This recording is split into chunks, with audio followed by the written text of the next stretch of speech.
Hello. इस video में हम लोग nucleophilic substitution at a saturated carbon reaction देखने वाले हैं। ये रिएक्शन हमारे क्लास 12th की सेकेंड पार्ट की एनसीईआरटी का फर्स्ट चैप्टर भी है, जो कि हेलो अल्केन्स में आता है। और उसके अलावा ये बहुत ही बेसिक रिएक्शन मैकेनिज्म का बहुत ही बेसिक और बहुत इंपॉर्टेंट पार्ट है सब्स्टिट्यूशन न्यूक्लियोफिलिक रिएक्शंस। सबसे पहले हम किसी जनरल रिएक्शन देख लेते हैं कि अगर न्यूक्लियोफिलिक सब्स्टिट्यूशन हम देख रहे हैं, न्यूक्लियोफिलिक सब्स्टिट्यूशन कहाँ देखने वाले हैं? At a saturated carbon atom से हम शुरू कर रहे हैं। सैचुरेटेड मतलब कि फॉर एग्जांपल अल्केन वाला पार्ट जो होता है सैचुरेटेड है, अल्कीन अल्काइंस जो है वो अनसैचुरेटेड। तो हमारी जनरल रिएक्शन को इस तरीके से दिखेगी। ये हमारा सबस्ट्रेट है, क्योंकि न्यूक्लियोफिलिक रिएक्शन है तो न्यूक्लियोफिलिक हमारा रिएजेंट होगा। और सब्स्टिट्यूशन की इस रिएक्शन में X माइनस को सब्स्टिट्यूट कर दिया है न्यूक्लियोफाइल ने। ये हमारा सबस्ट्रेट कहलाता है। It is called as nucleophile or nucleophilic reagent. This is product. This is called as a leaving group.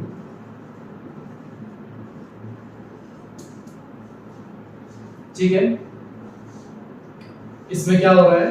Nucleophile कोई रिएजेंट है, इस रिएजेंट ने इस सबस्ट्रेट पर रिएक्शन करके Rx था पहले हमारे पास, अब R न्यूक्लियोफाइल है, मतलब कि ये X को हटा दिया है, बाहर कर दिया है, लीविंग ग्रुप सबस्ट्रेट को छोड़ के चला गया। और न्यूक्लियोफाइल एक एंटरिंग ग्रुप के तौर पर अब प्रोडक्ट का पार्ट बन गया है। ठीक है, न्यूक्लियोफाइल, न्यूक्लियोफिलिसिटी, ये सारी चीजें हम पहले देख चुके हैं। तो यहाँ पर अब इस तरह की दिखने वाली अल्काइल हैलाइड के साथ अलग अलग रिएजेंट के साथ जो रिएक्शन हो सकती हैं, कुछ उन रिएक्शन को देखते हैं और प्रोडक्ट बनाने की कोशिश करते हैं।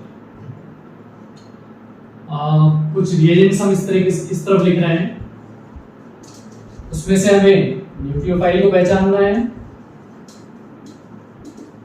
और प्रोडक्ट क्या बनेगा उस प्रोडक्ट को हमें बताना है।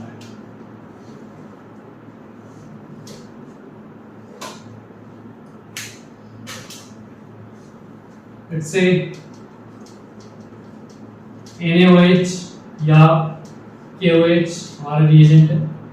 इस केस में Na+ OH- के फॉर्म में ये एग्जिस्ट करता है। जब ये सॉल्वेंट में जाएगा तो OH- अलग हो जाएगा, Na+ अलग हो जाएगा। OH- हमारा न्यूक्लियोफाइल है, न्यूक्लियस लविंग, जो पॉजिटिव चार्ज की तरफ अट्रैक्ट होता है या उसको अट्रैक्ट करता है। तो HO- यहाँ पर हमारा न्यूक्लियोफाइल कहलाएगा। HO- जब Rx में X की जगह पर जुड़ेगा तो प्रोडक्ट क्या बनेगा? ROH। बिना इसके लिख सकते हैं, उसके साथ लिख सकते हैं। ठीक है, ऐसे ही अगर NaOET हमारा रिएजेंट है तो इसमें न्यूक्लियोफाइल क्या बनेगा? Na+ ETO-। तो ETO- न्यूक्लियस लविंग है और इसलिए हम उसको न्यूक्लियोफाइल कहेंगे। ETO- जुड़ेगा तो R न्यूक्लियोफाइल की जगह पर OET लग जाएगा। ROET ये क्या है? ईथर बन गया। पहला वाला हमारा अल्कोहल था। ठीक है, सही। वाटर हो सकता है रिएजेंट। वाटर को हम इमेजिन ऐसे कर सकते हैं कि H+ OH-, लेकिन ये सॉल्वेंट में भी H2O के फॉर्म में ही रहता है, H2O के फॉर्म में ही अटैक करता है। इसलिए मैं कहूंगा कि न्यूक्लियोफाइल हमारा H2O ही है। लेकिन जब ये जुड़ेगा तो इसका OH- वाला पार्ट यहाँ पर आकर के इसके साथ जुड़ जाएगा। अगेन ROH एक अल्कोहल बन गया। ठीक है, सही। अमोनिया हो सकता है। अमोनिया में नाइट्रोजन के पास लोन पेयर है। इस लोन पेयर को भी एक पॉजिटिव चार्ज की तरफ या इलेक्ट्रोफाइल की तरफ ये अट्रैक्ट, न्यूक्लियस की तरफ ये अट्रैक्टेड है। यहाँ पर भी जैसे वाटर सॉल्वेंट में वाटर के फॉर्म में ही था, वैसे अमोनिया भी अमोनिया के फॉर्म में ही है, इसलिए मैं न्यूक्लियोफाइल भी यहाँ अमोनिया को ही कहूंगा। लेकिन जब न्यूक्लियोफाइल न्यूक्लियोफिलिक पार्ट इसका NH2 माइनस न्यूक्लियोफिलिक पार्ट है, वो न्यूक्लियोफिलिक पार्ट इसमें जाकर के जुड़ेगा, तो ये RNH2 एक प्राइमरी अमीन के तौर पर बन करके सामने दिखेगा।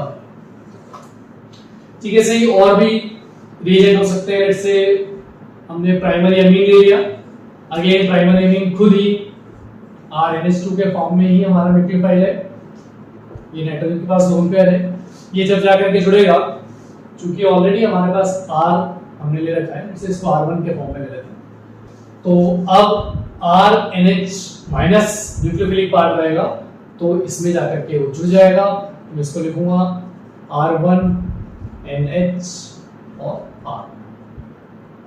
ठीक है, ये 1 डिग्री अमीन था, अब ये 2 डिग्री अमीन बन गया।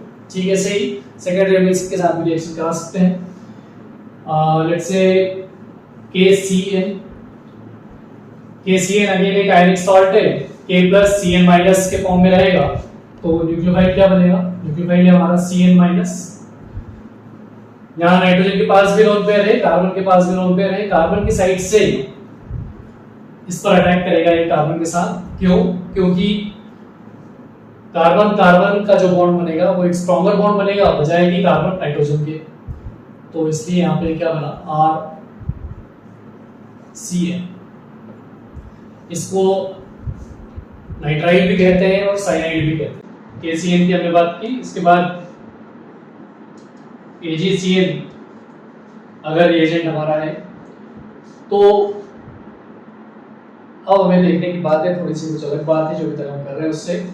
AgCN के केस में चूंकि Ag और कार्बन के बीच में कोवेलेंट कैरेक्टर ज्यादा होने के कारण, जैसे KCN था, KCN एक पूरी तरीके से आयनिक सॉल्ट था, लेकिन AgCN में कोवेलेंट कैरेक्टर ज्यादा होने के कारण जो हमारा न्यूक्लियोफाइल है वो अब आयन के फॉर्म में नहीं टूटा हुआ है, बल्कि अभी भी बॉन्डेड है।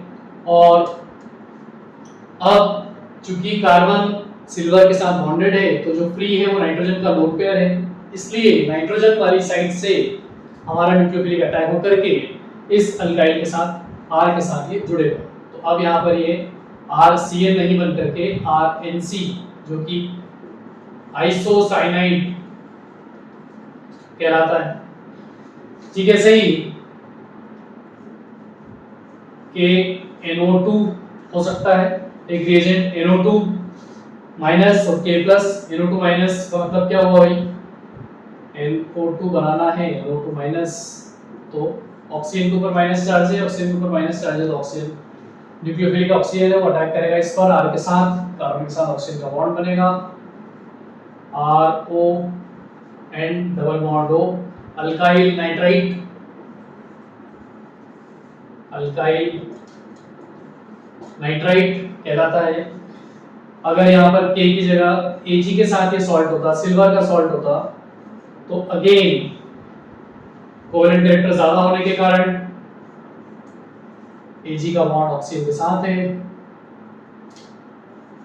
अब ऑक्सीजन हमारा फ्री नहीं है, तो कौन अटैक करेगा? नाइट्रोजन। लोन पेयर तो ऑक्सीजन के पास भी है, लेकिन नाइट्रोजन ज्यादा अच्छा न्यूक्लियोफाइल है एज कंपेयर टू ऑक्सीजन, तो इसलिए ये नाइट्रोजन अटैक करेगा। और अब RNO2 जो कि नाइट्रोल के कहलाएगा। अच्छा, अभी हमने कहा कि नाइट्रोजन एक ज्यादा अच्छा न्यूक्लियोफाइल है ऑक्सीजन की कंपेयर में, तो फिर यहाँ क्यों अटैक कर रहा था? क्योंकि यहाँ पर O माइनस था। O minus is a better nucleophile than nitrogen, जो कि न्यूट्रल नाइट्रोजन। लेकिन यहाँ पर अब सब न्यूट्रल है, तो लोन पेयर नाइट्रोजन के पास भी ऑक्सीजन के पास भी है, लेकिन नाइट्रोजन एक अच्छा न्यूक्लियोफाइल है, इसलिए नाइट्रोजन की तरफ से अटैक होगा। ठीक है, सही। और भी रिएजेंट हो सकते हैं, जैसे लिथियम एल्यूमिनियम हाइड्राइड। यहाँ पर हमारा न्यूक्लियोफाइल क्या रहेगा? Hydride ion. हाइड्राइड आयन अगर अटैक करेगा तो RH एक अल्केन हमें मिलेगा। ठीक है, सही। कार्बोक्सिलिक एसिड,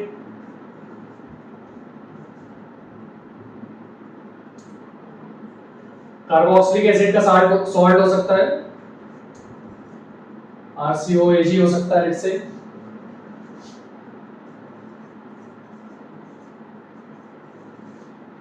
क्या बनेगा ये?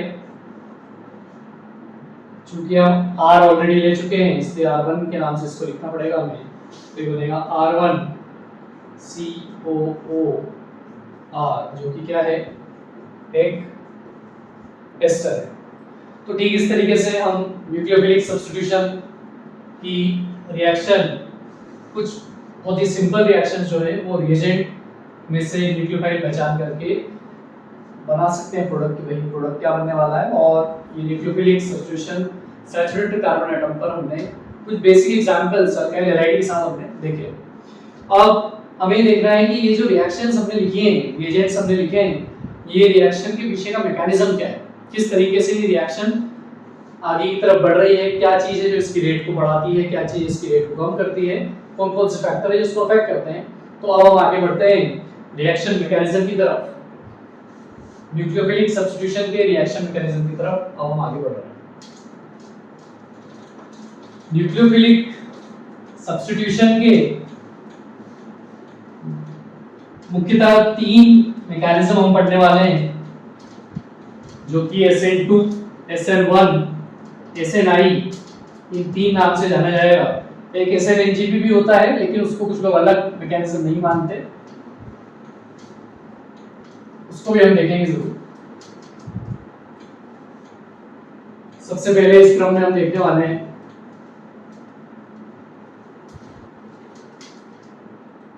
SN2।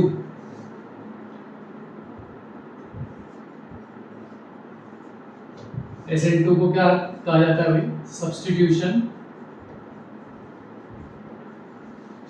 Nucleophilic biomolecular. अभी देखेंगे कि इसका नाम ऐसा क्यों है। इसकी एक जनरल रिएक्शन लिख लेते हैं।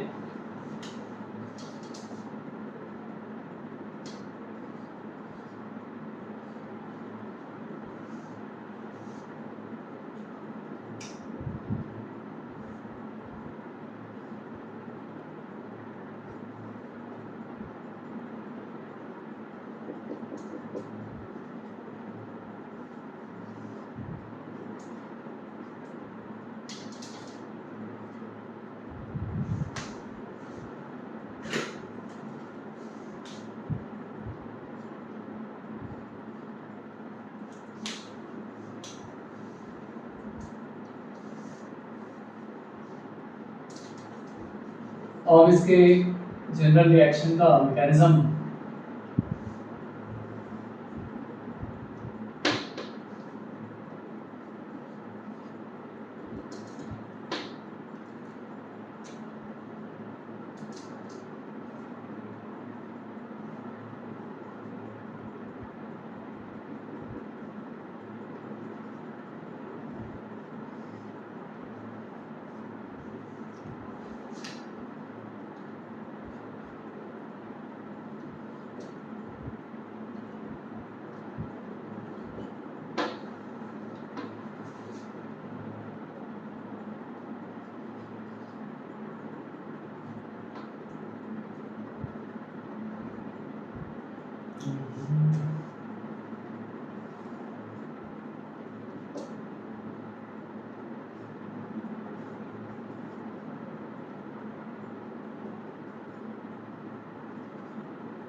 हाँ भाई, तो ये एक जनरल रिएक्शन मैकेनिज्म हमने लिखा है, तो इसको समझ लेते हैं कहाँ पर क्या हो रहा है। सबसे पहले हमने लिखा है एक अल्काइल हैलाइड को ही लिया है, यहाँ पर अगेन टेट्राहेड्रल दिख रहा है, sp3 हाइब्रिडाइज्ड कार्बन, मतलब कि सैचुरेटेड कार्बन के साथ हेलोजन हमारा जुड़ा हुआ है, अल्काइल हैलाइड जिसको कहते हैं, न्यूक्लियोफाइल का हम अटैक करवा रहे हैं। और अब हम समझते हैं इस मैकेनिज्म में क्या हो रहा है। सबसे पहले न्यूक्लियोफाइल, एक न्यूक्लियोफाइल हमारा, इस न्यूक्लियोफाइल को इस कार्बन की तरफ अट्रैक्टेड है, इस पर ये अटैक करेगा। क्यों अटैक करेगा? ये जो हेलोजन यहाँ पर लगा हुआ है, ये हेलोजन इस कार्बन के कंपेयर में ज्यादा इलेक्ट्रोनेगेटिविटी रखता है, ज्यादा इलेक्ट्रॉनिक रखने के कारण इस कार्बन हेलोजन बॉन्ड में जो इलेक्ट्रॉन्स हैं वो इलेक्ट्रॉन्स ऑलरेडी हेलोजन की तरफ शिफ्टेड है। हेलोजन की तरफ शिफ्टेड होने के कारण इस पर डेल्टा माइनस, उस पर एक डेल्टा प्लस चार्ज, हम कह सकते हैं कि यहाँ पर एक पोलर बॉन्ड एग्जिस्ट कर रहा है जिसमें कि इस कार्बन पर एक डेल्टा प्लस चार्ज है। इस डेल्टा प्लस चार्ज के होने के कारण ये न्यूक्लियोफाइल इस कार्बन की तरफ अट्रैक्टेड है और इस कार्बन पर अटैक कर रहा है। जब ये न्यूक्लियोफाइल इस कार्बन पर अटैक कर रहा है, इस कार्बन के साथ बॉन्ड बनाना चाहता है, उसी दौरान ये हेलोजन इस कार्बन हेलोजन बॉन्ड के इलेक्ट्रॉन्स को लेकर के बाहर निकलते हुए हमें दिख रहा है। कैसे दिख रहा है भैया? ये जो न्यूक्लियोफाइल और कार्बन के बीच में हम देख रहे हैं डॉटेड, ये एक बॉन्ड है जो कि बन रहा है। कार्बन हेलोजन के बीच में जो डॉटेड बॉन्ड हम देख रहे हैं वो पूरा एक बॉन्ड था जो कि अब टूट करके कम हो गया है। मतलब ये बॉन्ड बन रहा है, ये बॉन्ड टूट रहा है। ये दोनों काम साइमल्टेनियसली हो रहे हैं। कंसर्टेड रिएक्शन मैकेनिज्म है ये वाला। न्यूक्लियोफाइल पर एक पूरा नेगेटिव चार्ज था जो कि अब डिस्ट्रीब्यूट हो गया है। इस पर डेल्टा माइनस बचा न्यूक्लियोफाइल पर, और यहाँ के कुछ इलेक्ट्रॉन का कुछ अपनी तरफ शिफ्ट करने के कारण इस पर डेल्टा माइनस चार्ज आ गया। तो हम ये कहेंगे कि न्यूक्लियोफाइल के ऊपर जो चार्ज था पूरा अब वो डिस्ट्रीब्यूट हो गया है दोनों पर। और हमारा रिएजेंट में कार्बन एक sp3 हाइब्रिड कार्बन है जो कि एक ट्रांजिशन स्टेट से होकर हमारा प्रोडक्ट हमें देता है। इस प्रोडक्ट में क्या देख पा रहे हैं हम कि ये जो बॉन्ड बन रहा था ये पूरा बन गया है, ये जो टूट रहा था ये पूरा टूट गया है, और X माइनस के फॉर्म में लिविंग ग्रुप बाहर हो गया, और ये हमारा प्रोडक्ट अगेन एक sp3 हाइब्रिडाइज्ड टेट्राहेड्रल स्ट्रक्चर हमारे पास आ गया है। इस मैकेनिज्म की कैरेक्टरिस्टिक्स देखते हैं और इसको फर्दर डिटेल में देखते हैं।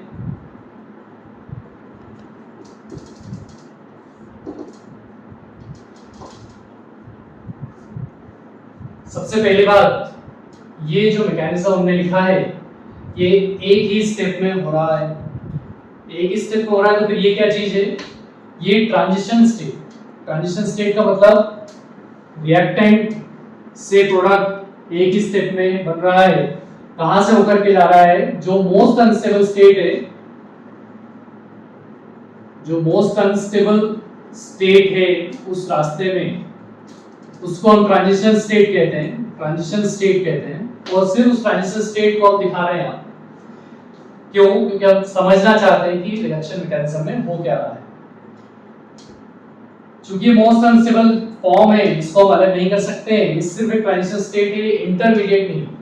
ठीक है, तो ये चूंकि एक ही स्टेप में रिएक्शन कंप्लीट हो रही है, इसलिए हम इसको क्या कहेंगे? ये सिंगल स्टेप कंसर्टेड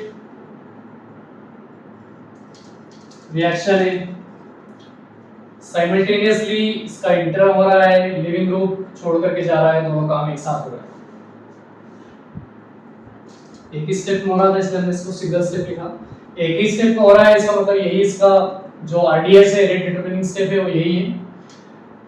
आरडीएस यही है, एलिमेंट्री रिएक्शन यही है। तो इसलिए हम ये देख सकते हैं कि इसमें एक न्यूक्लियोफाइल और एक रिएजेंट अल्काइल हैलाइड, ये दो मॉलिक्यूल हैं जो कि इंटरैक्ट कर रहे हैं। अगर दो मॉलिक्यूल इंटरैक्ट कर रहे हैं आरडीएस में, तो हम इसको क्या कहेंगे? इसकी मॉलिक्यूलरिटी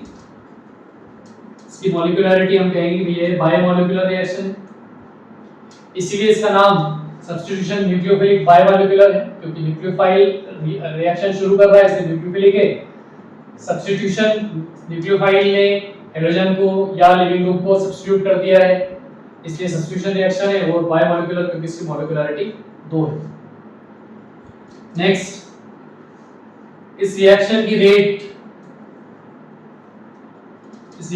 जब हम देखते हैं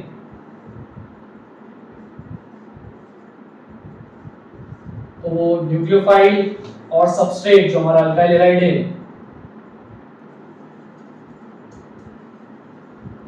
दोनों के कंसंट्रेशन की पावर एक पर निर्भर करता है।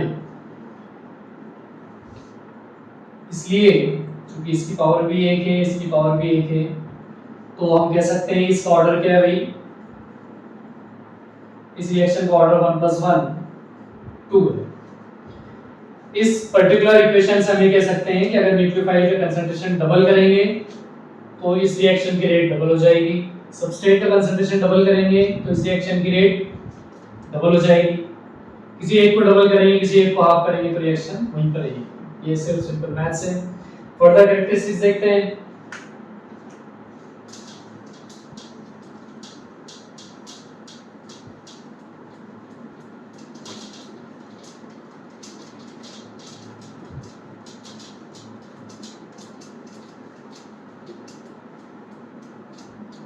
हाँ भाई,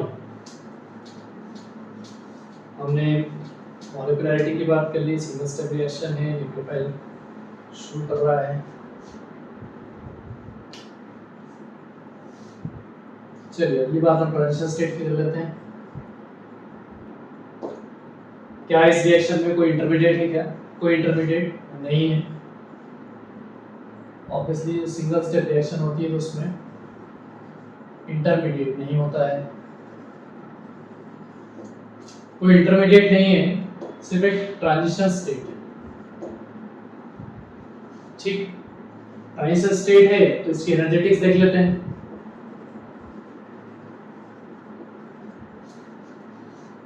एनर्जेटिक्स क्या होता है?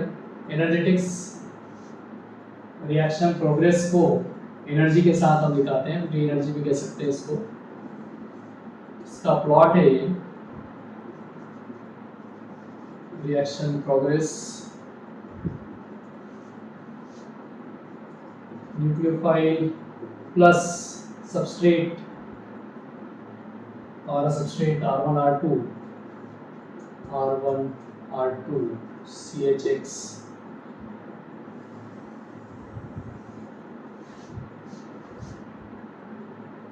ये प्रोडक्ट है।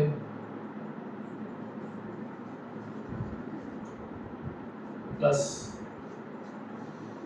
ये रिएक्टेंट्स हैं, रिएक्टेंट की एनर्जी को दिखा रहा है, ये प्रोडक्ट की एनर्जी को दिखा रहा है। ये जो इस एनर्जी कर्व पर जो टॉप मोस्ट कर्व है, टॉप मोस्ट पोजीशन है इसकी,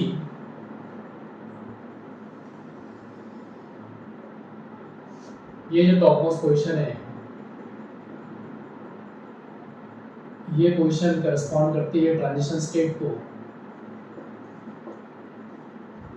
हम देख सकते हैं कि भाई सबसे ज्यादा एनर्जी इस ट्रांजिशन स्टेट की है, तो इसलिए मोस्ट अनस्टेबल फॉर्म है इस रिएक्टेंट से प्रोडक्ट के दौरान। ये जो रिएक्टेंट और ट्रांजिशन स्टेट के बीच की एनर्जी का गैप है, इसको इस पर्टिकुलर रिएक्शन का एक्टिवेशन एनर्जी हम कह सकते हैं। तो अगर हमारा ट्रांजिशन स्टेट स्टेबल होगा, अगर हम इसको स्टेबलाइज करेंगे तो ये नीचे आएगा तो एक्टिवेशन एनर्जी कम होगी। ट्रांजिशन स्टेट अगर अनस्टेबल, ज़्यादा अनस्टेबल होगा तो ये ऊपर की तरफ जाएगा तो ये गैप बढ़ेगा तो एक्टिवेशन एनर्जी बढ़ जाएगी, तो रिएक्शन को कराना और मुश्किल हो जाएगा। तो हमने एनर्जेटिक्स देख लिया। इसके बाद हम आते हैं स्टीरियोकेमिस्ट्री। इस रिएक्शन की स्टीरियोकेमिस्ट्री की बात हम कर लेते हैं।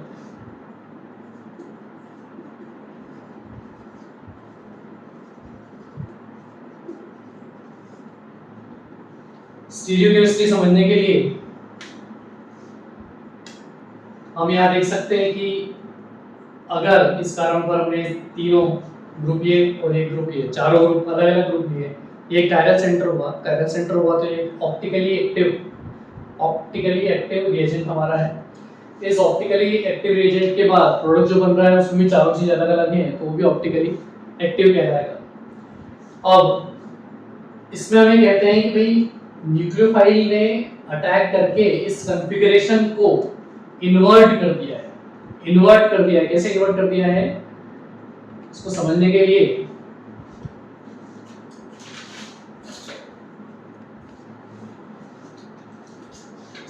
लिए टेट्राहेड्रल कार्बन ले लेते हैं।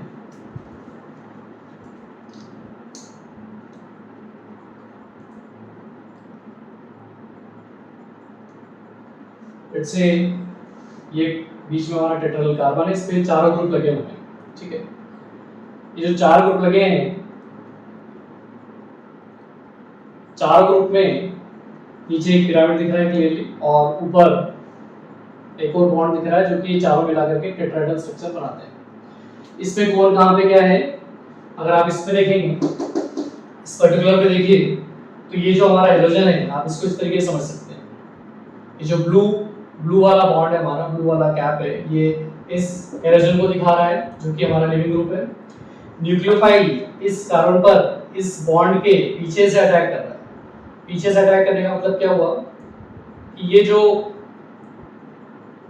तीनों बॉन्ड के एकदम बीच से इस पर्टिकुलर बॉन्ड के एग्जैक्टली पीछे से, इसको हम बॉन्डिंग के टर्म में ये भी कह सकते हैं, ये जो CX बॉन्ड है इसकी एंटी बॉन्डिंग जो कि इसके जस्ट पीछे होगी, उस एंटी बॉन्डिंग में जो न्यूक्लियोफाइल है ये अपने इलेक्ट्रॉन्स डाल रहा है। न्यूक्लियोफाइल अपने इलेक्ट्रॉन इस एंटी बॉन्डिंग में डाल रहा है। जैसे जैसे एंटी बॉन्डिंग में इलेक्ट्रॉन बढ़ेंगे वैसे वैसे बॉन्ड वीक होता चला जाएगा, इसका बॉन्ड ऑर्डर कम होता चला जाएगा और ये बॉन्ड ब्रेकिंग, ये बॉन्ड टूटता चला जाएगा और न्यूक्लियोफाइल का इसके साथ बॉन्ड बढ़ता चला जाएगा। अब शेप में क्या हो रहा है भाई, न्यूक्लियोफाइल जैसे जैसे इसके पास आ रहा है, जैसे ये न्यूक्लियोफाइल है तो न्यूक्लियोफाइल जब इसके पास आ रहा है, इसके पास आते हुए ये जो बीच का स्टेज है, स्टेज में हम कह सकते हैं कि ये जो पहले पीछे की तरफ झुके हुए थे पहले तीनों पीछे की तरफ जो झुके हुए थे पिरामिड बनाते थे, अब वो पिरामिड नहीं बनाते हैं, वो एक प्लेन में आ गए इस तरीके से। और ये जो न्यूक्लियोफाइल वाला बॉन्ड है ये अब इस हेलोजन के बॉन्ड के एग्जैक्टली पीछे 180 डिग्री पर लग गया। तो हम ये कह सकते हैं कि ये जो तीन बॉन्ड है, ये तीन बॉन्ड एक ही प्लेन में आ गए कुछ इस तरीके से, ये तीन बॉन्ड एक ही प्लेन में आ गए। ये जो हाइड्रोजन वाला बॉन्ड है इसी के जस्ट पीछे हमारा कार्बन और न्यूक्लियोफाइल का बॉन्ड बन गया है।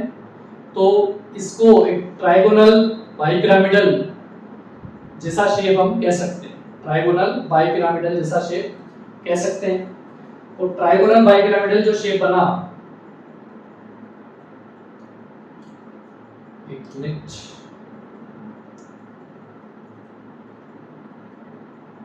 हाँ हमारा शेप ट्राइगोनल बाइपिरामिडल बन गया था जिस तरीके से।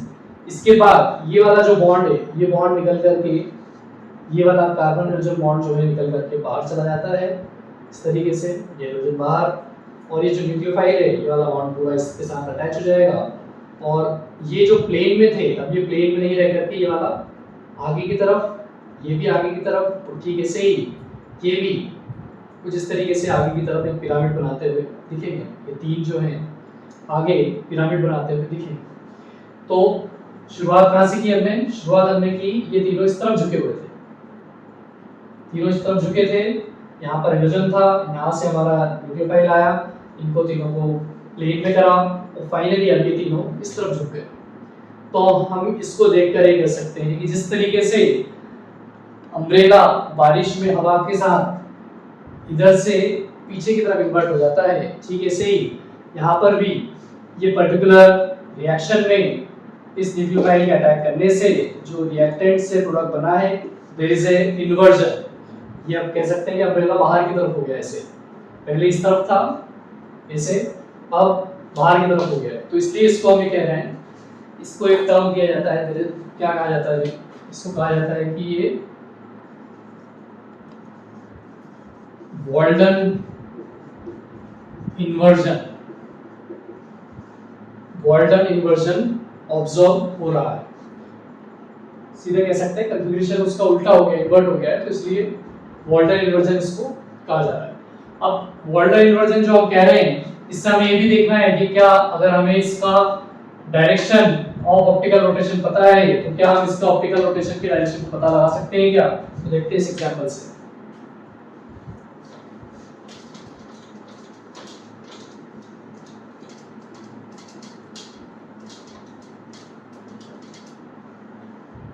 लेट्स से हमारा जो न्यूक्लियोफाइल है ये OH माइनस हो गया और इसको हटा सकते हैं, we don't need it।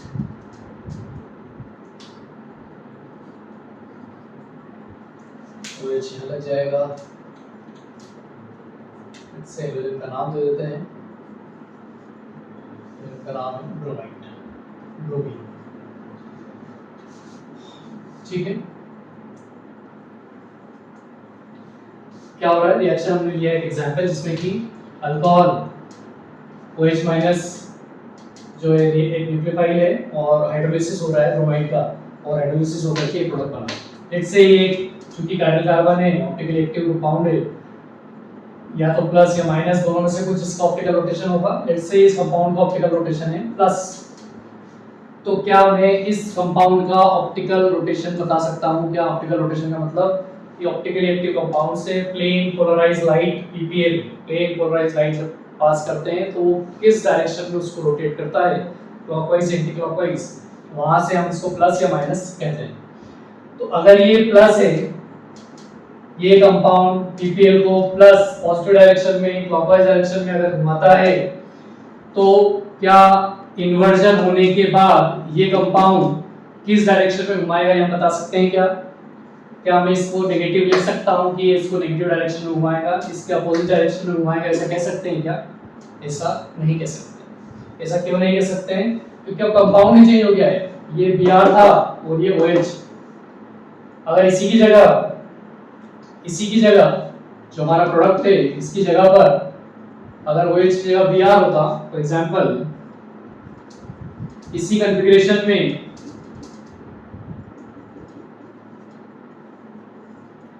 OH की जगह हमने Br ब्रोमाइड लिख दिया, वापस से ब्रोमाइड होता और रिएक्टेंट हमारा यही था,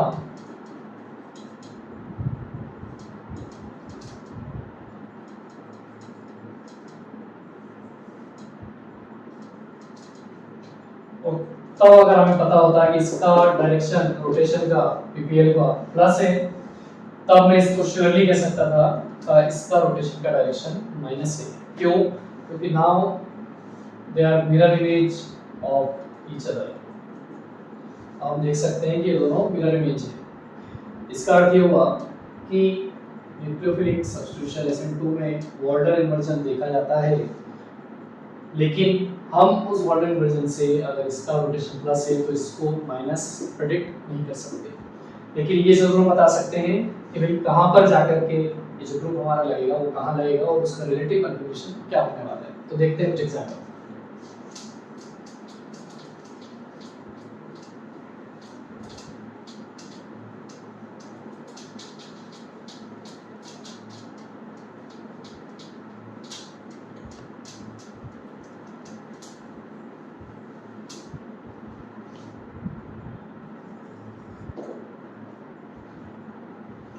लेट्स से हमारे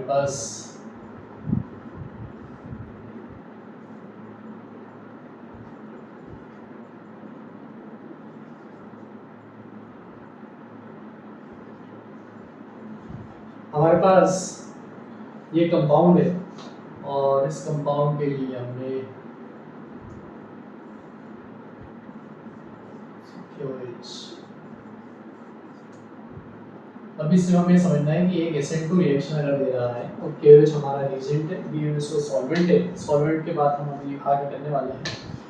KOH में न्यूक्लियोफाइल OH माइनस है, यहाँ पर ये अल्काइल हैलाइड है, हाइड्रोजन हटेगा OH माइनस लगेगा, एक सब्स्टिट्यूशन रिएक्शन है, ये तो हम देख पा रहे हैं। OH माइनस करेगा न्यूक्लियोफाइल, इसलिए न्यूक्लियोफिलिक सब्स्टिट्यूशन रिएक्शन है। SN2 लिखा हुआ है, SN2 में क्या होता है? इन्वर्जन होता है। इन्वर्जन होने का मतलब क्या हुआ कि जहाँ पर इन्वर्जन लगा होता है अब उसके अपोजिट में इन्वर्जन हो जाता है, कॉन्फ़िगरेशन का इन्वर्जन हो जाता है। कॉन्फ़िगरेशन इन्वर्जन होने का मतलब लेट्स से किसी भी एक पेयर को अगर आप चेंज करेंगे तो प्रोडक्ट का कॉन्फ़िगरेशन इन्वर्ट हो जाएगा, प्लस का माइनस हो जाएगा, और फिर वहां से आप इन्वर्जन को हटा करके आपका OH लगा सकते हैं। तो इस केस में हम ये कहेंगे कि भाई ये OH यहाँ पर आएगा, H यहाँ पर और PT यहाँ पर। ये SN2 का एग्जांपल हो गया। से इसी में अगर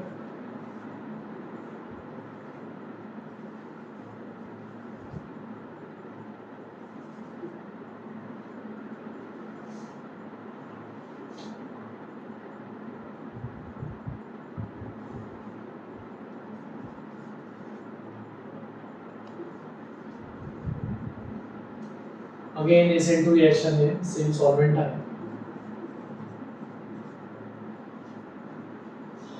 अब इसका प्रोडक्ट क्या बनाएंगे हम? क्या इसका प्रोडक्ट जैसा हमने पहले बनाया ठीक वैसे ही बनाएंगे क्या, हाइड्रोजन हटा करके OH लगाया, PTOH, ऐसा प्रोडक्ट नहीं बनेगा। ये गलत, क्यों गलत है? क्योंकि अब जो हमारा सेंटर है, जिस सेंटर पर हाइड्रोजन लगा हुआ है, जिस पर न्यूक्लियोफाइल आकर के अटैक करेगा, वो कार्बन हमारा कायरल कार्बन नहीं है, वो कार्बन ये वाला कार्बन नहीं है। इसलिए इस कार्बन का कन्फिग्रेशन चेंज नहीं करेंगे। सिर्फ अगर ये कायरल होता तो इसका हम कन्फिग्रेशन चेंज करते हैं। प्रोडक्ट क्या बनेगा? प्रोडक्ट बनेगा वही बीच वाले कार्बन का कन्फिग्रेशन यथावत रखा जाए और CH2 Br की जगह OH लगा करके इसको यहाँ पे छोड़ देंगे। ये प्रोडक्ट हमारा बनने वाला है। ठीक है, इस बात को ध्यान रखिए कि कन्फिग्रेशन चेंज करना है, लेकिन उसी का करना है जिस कार्बन पर रिएक्शन हो रही है, जो आपका रिएक्शन सेंटर है उसी का। ठीक है, एक और एग्जांपल, एक काफी इंटरेस्टिंग एग्जांपल यहाँ पर एक्सपेरिमेंट है एक्चुअली।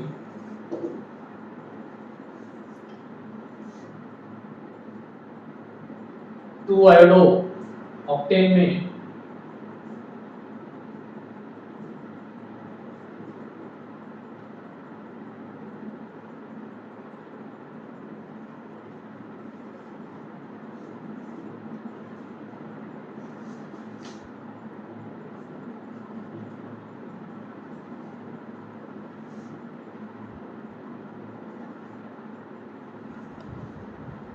ये हमारे पास 2 आयोडो से प्लस 2 आयोडो ऑक्टेन है।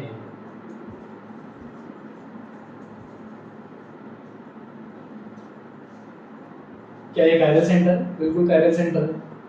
ये कायरल सेंटर है, यहाँ पर आयोडीन लगा हुआ है, वो भी एक हाइड्रोजन है, तो ये एक लिविंग ग्रुप है। ये यहाँ पर न्यूक्लियोफाइल आकर के अटैक कर सकता है। अब जो हम एक्सपेरिमेंट करना चाह रहे हैं, उस एक्सपेरिमेंट से हम ये प्रूव करना चाह रहे हैं कि हाँ, इस तरीके से इन्वर्जन होता है। उसके लिए यहाँ पर एक रेडियोएक्टिव आयोडाइड लिया गया 128 मास वाला, इसके साथ सोडियम आयोडाइड होगा। इसकी रिएक्शन इसके साथ कराने पर जैसा अभी तक हो रहा था एसेंटो रिएक्शन, इसके पीछे अटैक साइमल्टेनियसली बाहर आयोडीन माइनस बन करके बाहर हो जाएगा। तो हम कह सकते हैं कि यहाँ पर भी जो इन्वर्जन, वॉल्टर इन्वर्जन हम ऊपर एक्सपेक्ट कर रहे थे, वो वॉल्टर इन्वर्जन यहाँ पर हुआ होगा। जब वॉल्टर इन्वर्जन यहाँ पर हुआ होगा, और चूंकि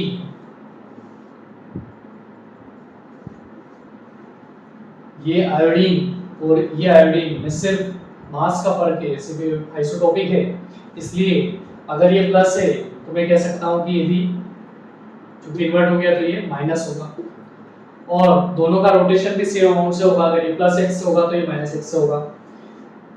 अब अगर हमारे पास सैंपल है, लेट्स से इसमें पहले 100 मॉलिक्यूल्स थे जो कि प्लस x से रोटेट कर, हर मॉलिक्यूल प्लस x से रोटेट करता था किसी भी सैंपल को। अब t टाइम के बाद, लेट्स से t टाइम के बाद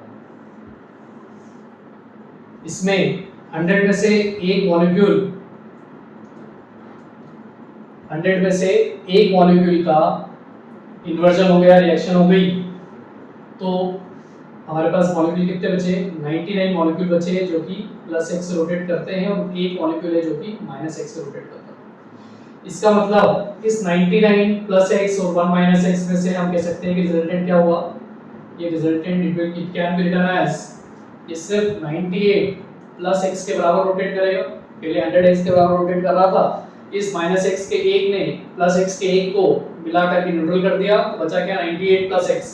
तो मैं कह सकता हूं कि इसमें रेसिमाइजेशन हो रहा है। ये जो माइनस x प्लस x को कैंसिल कर रहा है, ये रेसिमाइजेशन कहलाएगा। एक दूसरे के इनएंशियोमर एक दूसरे के रोटेशन को कैंसिल करते हैं, उसको हम कहते हैं कि ये रेसिमाइज हो रहा है। तो जिस रेट से अगर ये t टाइम में एक कन्वर्ट हुआ या एक इन्वर्ट हुआ, उतने ही टाइम में रेसिमाइज कितने हो गए? 2 रेसिमाइज हो गए। तो मैं ये कह सकता हूँ यहाँ पर जो रेट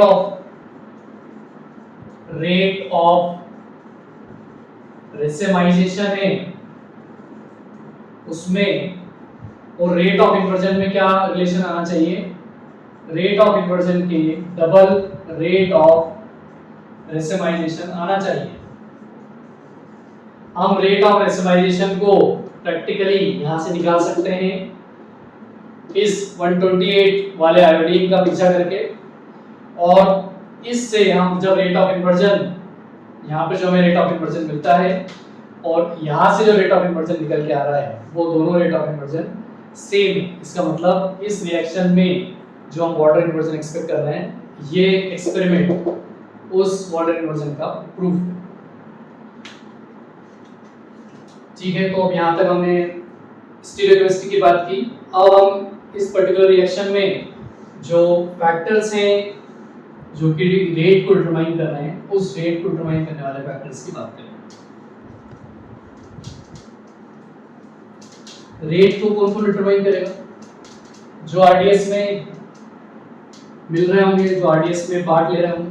आरडीएस क्योंकि एक स्टेप है वही आरडीएस स्टेप में कौन कौन है, हमने रेट लॉ भी देखा और उस रेट लॉ में हमने देखा कि भाई न्यूक्लियोफाइल भी है और जो रिएजेंट सबस्ट्रेट है वो भी है।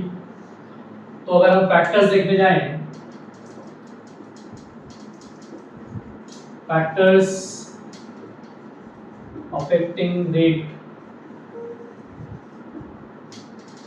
तो जो अभी हमने कहा कि जो उसका पार्ट होगा आरडीएस का वो रेट को अफेक्ट करेगा। कौन कौन है, सबसे पहले सबस्ट्रेट है।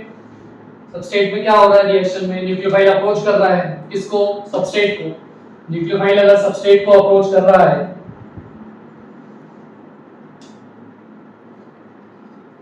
न्यूक्लियोफाइल अगर सबस्ट्रेट को अप्रोच कर रहा है, अप्रोच करके बॉन्ड बना रहा है, बॉन्ड फाइनली पूरा बना करके ही प्रोडक्ट बना रहा है।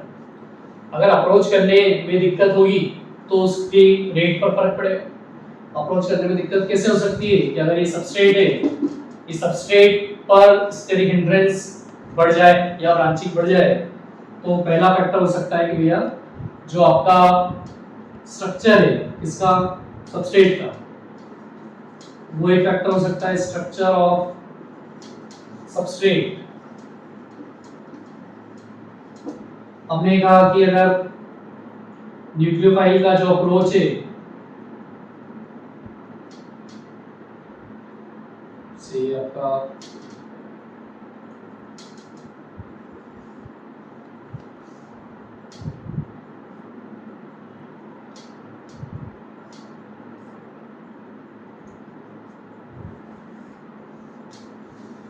अगर ये तीनों हाइड्रोजन है, इसको ये जैसा ही बनाते हैं, ये तीनों जो ग्रुप लगे हाइड्रोजन हो सकते हैं एक केस में, एक केस में लेट्स से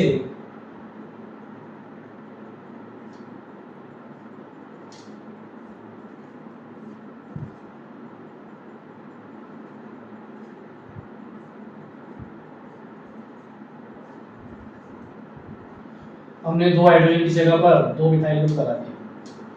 अब देखिए भाई इन दोनों में अगर हम कंपेयर करना चाहें कि न्यूक्लियोफाइल का जो अप्रोच है, न्यूक्लियोफाइल अप्रोच का मतलब न्यूक्लियोफाइल इस कार्बन पर अटैक करने जाएगा, ठीक है, यहाँ पर भी न्यूक्लियोफाइल लेगा, ये इस पर अटैक करने जाएगा। अगर ये कार्बन के जो ग्रुप्स हैं ये बड़े होते जाते हैं साइज में, जैसे कि ये CH3 हाइड्रोजन के मुकाबले बड़ा है, ये CH3 हाइड्रोजन के मुकाबले बड़ा है, जैसे जैसे इस कार्बन के ऊपर स्टेरिक हिंड्रेंस बढ़ रहा है, साइजेस बढ़ रहे हैं, वैसे वैसे इस न्यूक्लियोफाइल के अप्रोच में दिक्कत है। अप्रोच में दिक्कत है तो हम ये कह सकते हैं कि जो रेट है, ये रेट क्या हो जाएगा, इन दोनों में से रेट किसका ज़्यादा होगा, या रेट का ऑर्डर अगर हमें लिखना हो तो हम ये कह सकते हैं जो अप्रोच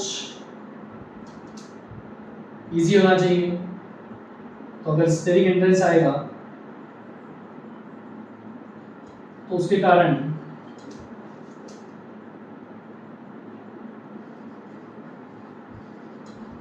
स्टेरिक हिंड्रेंस के कारण रेट डिक्रीज होगा।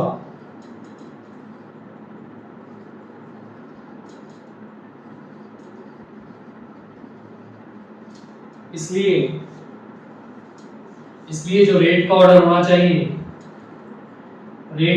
चाहिए, CH3X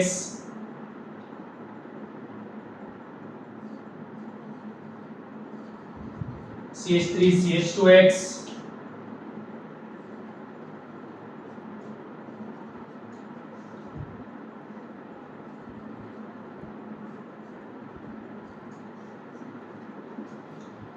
सबसे ज्यादा रेट किसके लिए होगी? CH3X, क्योंकि इसमें आसानी है, यूजर की तरफ जो हम जा रहे हैं तो स्ट्रिंग इंडेक्स बढ़ रहा है, स्ट्रिंग इंडेक्स बढ़ रहा है तो न्यूक्लियोफाइल की अप्रोच में दिक्कत है, अप्रोच में दिक्कत होने के कारण रेट कम हो जाता है। एक और कारण, जिस कारण का जन्म इस रिएक्शन मैकेनिज्म से है, और उसको फिर से हम देखते हैं। अगर हम देखेंगे तो रिएजेंट sp3 हाइब्रिडाइज है, 109 डिग्री एक आइडियल एंगल जो sp3 का होता है। मान लेते हैं उस एंगल पर चारों ग्रुप एक दूसरे के साथ 109 डिग्री 28 मिनट पर हैं, अंदाजन 109 डिग्री पर है। जब ट्रांजिशन स्टेट में जा रहे हैं तो जो कार्बन है वो कार्बन का हाइब्रिडाइजेशन sp2 रह जाता है, और एक p ऑर्बिटल जो बचा है उस p ऑर्बिटल के दो छोर, एक तरफ हेलोजन को और एक तरफ न्यूक्लियोफाइल को, मतलब एक तरफ एंटरिंग ग्रुप को और एक तरफ लीविंग ग्रुप को अटैच कर रहा है, बॉन्ड कर रहा है। इसलिए इसका हाइब्रिडाइजेशन पहले भी हमने बताया कि sp2 हाइब्रिडाइज हो गया है कार्बन। अगर ये sp2 हाइब्रिडाइज हो गया, ट्राइगोनल बाइपिरामिडल्स का स्ट्रक्चर हो गया, तो मैं कह सकता हूं कि ये जो हेलोजन और OH न्यूक्लियोफाइल इन तीनों के साथ जो बॉन्ड बनाएगा, प्लेनर के साथ जो बॉन्ड बनाएगा, तो ये बॉन्ड इन तीनों के साथ 90 बनाएगा, ये बॉन्ड इन तीनों के साथ 90 बनाएगा। यहाँ पर 109 थे एंगल था, इसका मतलब यहाँ पर 6 बॉन्ड एंगल 90 डिग्री के आ रहे हैं। 6 बॉन्ड एंगल 90 डिग्री के अगर आ रहे हैं तो पास आ रहे हैं, ग्रुप्स पास आ रहे हैं, तो इसका मतलब कि इनमें रिपल्शन बढ़ रहा है। तो मैं कह सकता हूँ कि अगर यहाँ पर छोटे ग्रुप की तुलना में बड़ा ग्रुप लगाएंगे तो रिएक्टेंट से ट्रांजिशन स्टेट में जाने में ज़्यादा मुश्किल होगी, मतलब ये ज़्यादा अनस्टेबल हो जाएगा। इसका मतलब जो एनर्जेटिक्स में हमने देखा, तो उस एनर्जेटिक्स में मैं कह पाऊंगा कि ये कर्व इस तरीके से हो जाएगा। अगर ये इस तरीके से हो जाएगा, इसका मतलब पहले एक्टिवेशन एनर्जी इतनी थी, लेकिन बाद में एक्टिवेशन एनर्जी इतनी हो गई। क्यों हो गई? इसकी स्टेबिलिटी, ये ज्यादा अनस्टेबल हो गया। क्यों? क्योंकि इसमें पहले ही पांच पेंटावैलेंट है कार्बन, पास में आ गए 90 डिग्री पे 6 बॉन्ड एंगल, और पहले की तुलना में और स्टेरिक इंडेक्स बढ़ गया और ग्रुप बढ़ा दिए, तो इसलिए इसकी एनर्जी और बढ़ गई। तो यहाँ से मैं कहूँगा कि इसका एक्टिवेशन एनर्जी और बढ़ जाएगी, तो ये और मुश्किल हो जाएगा। इसका मतलब 2 कारण हमने दिए, structure of substrate, factors affecting rate में पहला फैक्टर है, कैसे फैक्टर है, 2 कारण है। पहला कारण अप्रोच, तो हम इसके रीजंस हम लिख सकते हैं कि भाई there are 2 reasons, one is approach of nucleophile,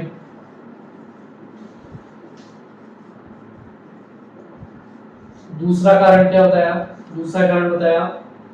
instability in transition state due to, क्यों भाई? ये ग्रुप अगर बड़े हो गए तो इसमें स्टेरिक हिंड्रेंस बढ़ जाने के कारण,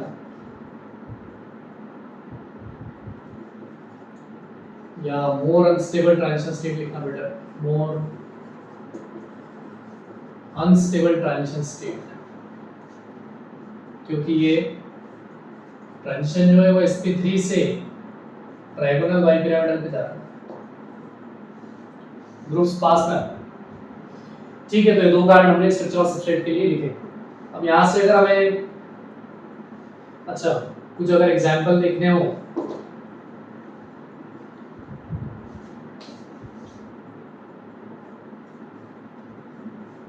से हमको इन 2 सबस्ट्रेट्स में बताना है कि किसकी SN2 का रेट, SN2 रिएक्शन का रेट अगर हमें बताना है कि इन दोनों में किसका रेट ज़्यादा होगा, तो हमने ऑलरेडी देखा कि भाई मिथाइल हैलाइड, फिर प्राइमरी, फिर सेकेंडरी, फिर टर्शियरी, ठीक है।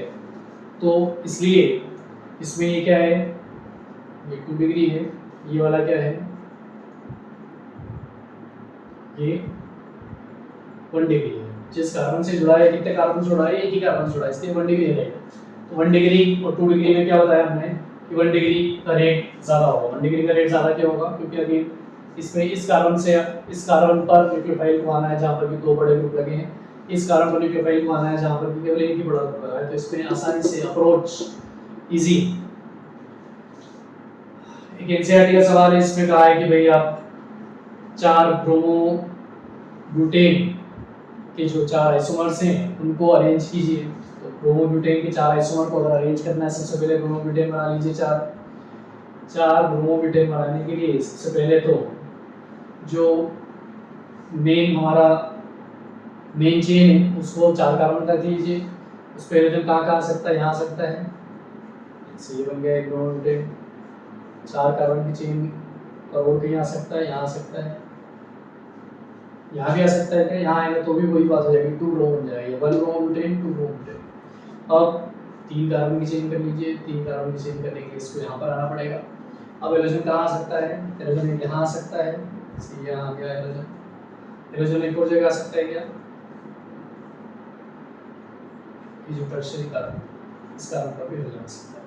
ये 4 क्या है हमारे ब्रोमो ब्यूटेन के आइसोमर्स हैं। ये तो आइसोमर वाला सवाल हो गया। अब हमें क्या करना है, इनको रेट करना है इनकी SN2 की रेट के आधार पर। जैसे ये इसको हम A कह देते हैं, इसको B, C और D। सबसे पहले डिग्री लिख देते हैं।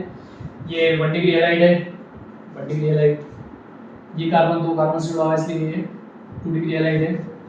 ये कार्बन एक ही कार्बन से जुड़ा हुआ है इसलिए ये 1 डिग्री हैलाइड है। ये कार्बन 3 कार्बन से जुड़ा हुआ है इसलिए ये 3 डिग्री हैलाइड है। 1 डिग्री 2 डिग्री 3 डिग्री में तो कोई डाउट है ही नहीं। हम ये कह सकते हैं कि भाई 1 डिग्री वाले आगे होंगे, 2 डिग्री वाले पीछे और फिर 3 डिग्री वाले। अब 1 डिग्री वाले भी 2 हैं। 1 डिग्री वाला एक ये है A और एक ये है। C में और A में क्या अंतर है, तो ये देखिए भाई, जिस कार्बन से हाइड्रोजन जुड़ा हुआ है उस कार्बन पर यहाँ पर भी 2 हाइड्रोजन है, यहाँ पर भी 2 हाइड्रोजन है। लेकिन इसका जो नेक्स्ट कार्बन है उसमें ब्रांचिंग है, इसके नेक्स्ट कार्बन पर ब्रांचिंग नहीं। ब्रांचिंग नहीं है इसका मतलब ये जो ग्रुप्स हैं ये लंबे हैं, दूर हैं, बजाय कि ये इस कार्बन पर जो हमारा सेंटर है उस कार्बन के पास में इस तरीके की ज़्यादा है। तो यहाँ पर अप्रोच मुश्किल है। अप्रोच मुश्किल है इसका मतलब C और A में इसमें आसान है। A का रेट ज़्यादा होगा, फिर C का होगा। 2 डिग्री कौन सा है, B।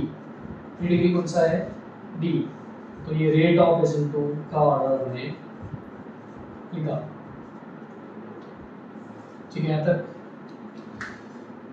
चलिए। अभी हमने पहला फैक्टर देख लिया, स्ट्रक्चर ऑफ सबस्ट्रेट। अब हम देखेंगे कि अगला क्या है, न्यूक्लियोफाइल। न्यूक्लियोफाइल पे आ जाते हैं।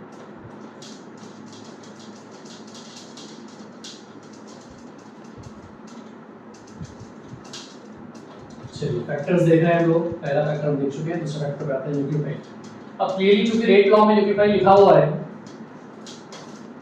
जब SN2 का हमने मैकेनिज्म लिखा उसी का हमने रेट लॉ लिखा, उसमें हमने rate equal to K into concentration of nucleophile into substrate लिखा। अब मतलब कि ये बात होता है कि भाई जो न्यूक्लियोफाइल के कंसंट्रेशन पर रेट डिपेंड करता है, उसके साथ साथ जो रेट है वो इस बात पर भी डिपेंड करता है कि जो न्यूक्लियोफाइल है ये कितना स्ट्रांग है। अगर न्यूक्लियोफाइल ज्यादा अच्छा होगा, न्यूक्लियोफिलिसिटी ज्यादा होगी, तो न्यूक्लियोफाइल जल्दी से कम समय में अटैक कर देगा। कम समय में अटैक कर देगा तो ज्यादा प्रोडक्ट बनाएगा, कम समय में ज्यादा प्रोडक्ट बनाएगा तो रेट ज्यादा होगा। तो न्यूक्लियोफिलिसिटी ज्यादा होगी तो रेट ज्यादा होगा। न्यूक्लियोफिलिसिटी पहले भी हम देख चुके हैं, न्यूक्लियोफिलिसिटी आज के लेक्चर में नहीं, लेकिन पहले हमने जब पढ़ा होगा तो ऑब्वियसली देखा होगा। यहाँ फिर से देख लेते हैं। न्यूक्लियोफिलिसिटी का अर्थ क्या होगा, न्यूक्लियोफाइल इस पर अटैक करेगा। न्यूक्लियोफाइल अटैक कब करेगा, जबकि इसके ऊपर इलेक्ट्रॉन डेंसिटी होगी और इसका न्यूक्लियोफाइल का इस कार्बन के साथ बॉन्ड बनाने की टेंडेंसी होगी। तो 2 बातें हमने कही। पहली बात तो इलेक्ट्रॉन डेंसिटी होना चाहिए, मतलब जो बेसिक नेचर होता है एक तरीके से वो हो गया, बेसिसिटी हो गई। दूसरा बॉन्ड बनाना है तो पोलराइजेबिलिटी की बात है, तो न्यूक्लियोफिलिसिटी किस पर डिपेंड करती है? न्यूक्लियोफिलिसिटी इलेक्ट्रॉन डोनेशन पर और पोलराइजेबिलिटी पर डिपेंड करती है। तो हम कहेंगे तो पोलराइजेबिलिटी होना चाहिए। अगर हमें दो में कंपेयर करना है तो दोनों की कंपेयर करने के लिए उनकी पोलराइजेबिलिटी देख लेंगे, और चूंकि इलेक्ट्रॉन देना है तो लो इलेक्ट्रोनेगेटिविटी अगर होगी तो वो एक अच्छा न्यूक्लियोफाइल होगा। फॉर एग्जांपल इलेक्ट्रॉन डेंसिटी की बात करेंगे सबसे पहले, जैसे OH माइनस और वाटर है, या OET माइनस और ETOH है, इनमें इलेक्ट्रॉन डेंसिटी लोन पेयर है, इनमें भी लोन पेयर है। लेकिन यहाँ पर ये चूंकि नेगेटिवली चार्ज है तो इसलिए ये एक अच्छा न्यूक्लियोफाइल है, OET माइनस एक अच्छा न्यूक्लियोफाइल है। ठीक है, अगर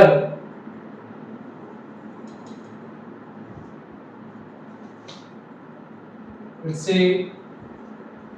OET माइनस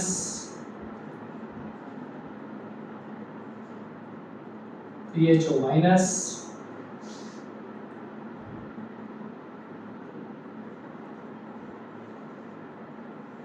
RCO माइनस, इन तीन में अगर हमें देखना है कि भाई किसकी न्यूक्लियोफिलिसिटी ज्यादा है, इसमें ऑक्सीजन का नेगेटिव चार्ज सिर्फ ऑक्सीजन पर ही लोकलाइज्ड है, इसमें ऑक्सीजन का नेगेटिव चार्ज बेंजीन के कार्बन के साथ डिलोकलाइज्ड है, इसमें ऑक्सीजन का नेगेटिव चार्ज दूसरे ऑक्सीजन पर भी डिलोकलाइज्ड है। सबसे ज्यादा डिलोकलाइज्ड नेगेटिव चार्ज यहाँ पर है, फिर यहाँ पर है, और ये तो पूरी तरीके से लोकलाइज्ड है तो ये इजी टू डोनेट है, अवेलेबिलिटी ज्यादा है, तो इसलिए इसकी न्यूक्लियोफिलिसिटी ज्यादा, फिर इसकी, और फिर RCO माइनस। सल्फेट का अगर होगा RCO तो स्कोर आगे रखेगा। अब ये तो अभी तक हम देख रहे थे जबकि सेम एलिमेंट थे, अगर एलिमेंट सेम नहीं है, अलग अलग एलिमेंट है, for example let's say इम्बिडेंटेड nucleophile की बात कर लें। इम्बिडेंटेड न्यूक्लियोफाइल में जैसे साइनाइड का स्ट्रक्चर आप बताएंगे तो इस तरीके से लिंजोट स्ट्रक्चर बनेगा, कार्बन पर भी लोन पेयर, नाइट्रोजन पर भी लोन पेयर। अब इसमें कार्बन की तरफ से बॉन्ड बने या नाइट्रोजन की तरफ से बॉन्ड बने, तो भाई अभी हमने क्या देखा, या तो लो इलेक्ट्रोनेगेटिविटी हो और पोलराइजेबिलिटी ज्यादा हो। लो इलेक्ट्रोनेगेटिविटी किसकी ज्यादा है? कार्बन की लो इलेक्ट्रोनेगेटिविटी, तो कार्बन ज्यादा अच्छा न्यूक्लियोफाइल होगा, मतलब कार्बन की तरफ से बॉन्ड बनेगा बजाय कि नाइट्रोजन की तरफ से। तो CN बनेगा, NC नहीं बनेगा, बाद में बनेगा अगर ये बॉन्ड किसी के साथ बना हुआ ऐसे GCN के केस में बना हो। इसको फर्दर एक और रीजन दिया जा सकता है, भाई कार्बन का जो बॉन्ड बनने वाला है ज्यादा स्टेबल बनेगा as compare to carbon nitrogen. इस केस में नाइट्रोजन कार्बन के साथ जुड़ेगा तो इसकी तुलना में ये वाला बॉन्ड ये ज्यादा स्ट्रॉन्गर बॉन्ड बनाएगा। फर्दर अगर डाउन द ग्रुप हमें कंपेयर करना हो, तो उस केस में पोलराइजेबिलिटी एक बहुत इंपॉर्टेंट फैक्टर हो जाता है। पोलराइजेबिलिटी क्या है? पोलराइजेबिलिटी का मतलब ये है कि कोई भी ग्रुप जिसके ऊपर इलेक्ट्रॉन डेंसिटी है वो अपनी इलेक्ट्रॉन डेंसिटी को बॉन्ड बनाने के लिए, जिससे बॉन्ड बनाना है उसकी तरफ डायरेक्शनल कर सके, डायरेक्शन में ले जा सके। मतलब फॉर एग्जांपल ये इलेक्ट्रॉन डेंसिटी है, अब इनको इस कार्बन के साथ बॉन्ड बनाना है, लेकिन यहाँ फॉर एग्जांपल कोई ग्रुप्स लगे हैं। अब अगर कोई ग्रुप लगे हैं, इसकी पोलराइजेबिलिटी अगर अच्छी है तो कब अच्छी होगी? जब ये इससे अपने इलेक्ट्रॉन डेंसिटी को इस तरीके से इस कार्बन की तरफ कर दे, तब मैं कहूँगा कि इसकी पोलराइजेबिलिटी अच्छी है। ऐसा कब होगा? ऐसा तब होगा जबकि साइज, जो हमारा सेंटर एटम है उसका साइज बड़ा होगा। फॉर एग्जांपल ऑक्सीजन पर नेगेटिव चार्ज और सल्फर पर negative charge, RO minus RS minus. Sulphur एक बड़ा एटम है, तो सल्फर माइनस नेगेटिव चार्ज ज्यादा बड़े एरिया पर डिस्ट्रीब्यूटेड है, ज्यादा बड़े एरिया पर डिस्ट्रीब्यूटेड है, बड़ा साइज है, क्योंकि साइज बड़ा है इसलिए इसकी पोलराइजेबिलिटी ज्यादा है। पोलराइजेबिलिटी साइज से देखी जाती है, तो इसकी पोलराइजेबिलिटी ज्यादा है तो इसकी न्यूक्लियोफिलिसिटी ज्यादा है, न्यूक्लियोफिलिसिटी ज्यादा है तो रेट इसके इसमें ज्यादा हो। ठीक है, ठीक है, सही। अगर हमें हैलाइड्स में कंपेयर करना हो, आयोडाइड, क्लोराइड और ब्रोमाइन में अगर हमें कंपेयर करना हो, तब भी हम पोलराइजेबिलिटी को देखेंगे, क्योंकि साइड चार्ज तो सेम -1, तो हम देखेंगे कि भाई पोलराइजेबिलिटी किसकी ज्यादा है, साइज किसका बड़ा है। सबसे नीचे आयोडीन आता है, फिर क्लोरीन, फिर ब्रोमीन और फिर क्लोरीन। तो इसलिए हमें कह सकते हैं, इसको इस तरीके से लिख लें ताकि आंसर इसी में हम लिख देंगे।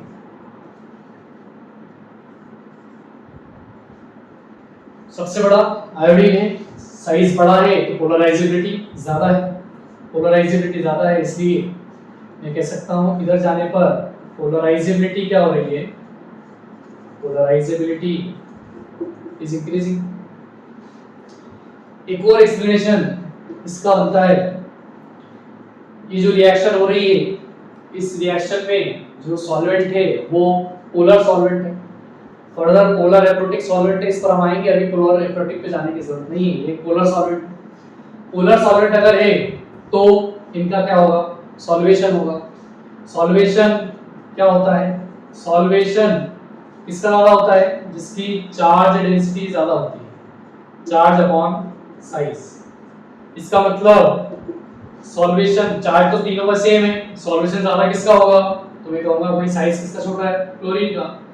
क्लोरीन का सॉल्वेशन सबसे ज्यादा होगा, फिर ब्रोमीन का सॉल्वेशन होगा, फिर आयोडीन का सॉल्वेशन। सॉल्वेशन का क्या मतलब है, सॉल्वेशन का मतलब है कि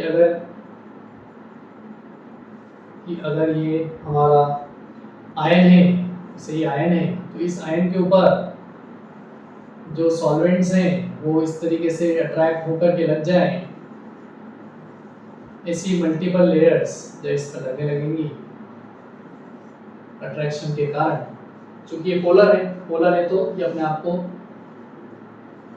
अलाइन कर लेगा और ये इसको सॉल्वेट करेगा। ये कह रहा है भाई जो छोटा है क्लोरीन सबसे ज्यादा सॉल्वेटेड है, जो ज्यादा सॉल्वेटेड है उसका साइज भी बड़ा है, उसकी मोबिलिटी भी कम है। न्यूक्लियोफाइल को जाकर के इस पे अटैक करना है पूरे स्टेरिक हिंड्रेंस को से लड़ते हुए।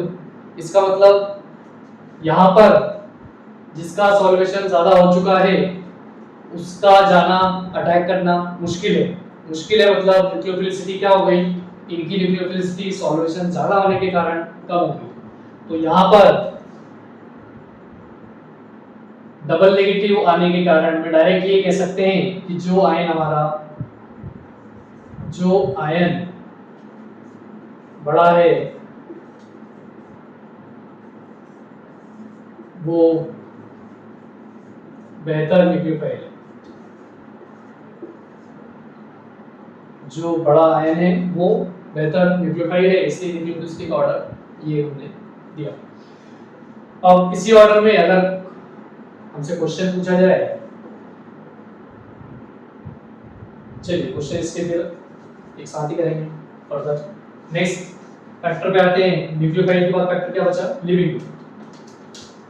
लिविंग ग्रुप पे आते हैं।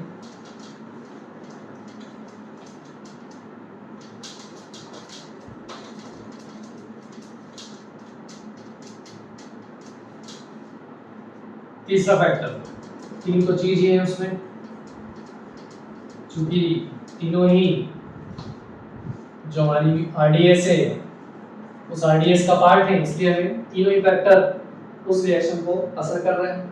ये हमने न्यूक्लियोफिलिसिटी देखी, इसको एंटरिंग ग्रुप भी कहते हैं। अब जो जा रहा है वो लिविंग ग्रुप कहलाता है। तो हम लिविंग ग्रुप देख रहे हैं। लिविंग ग्रुप का जो ऑर्डर है वो हैलाइड्स में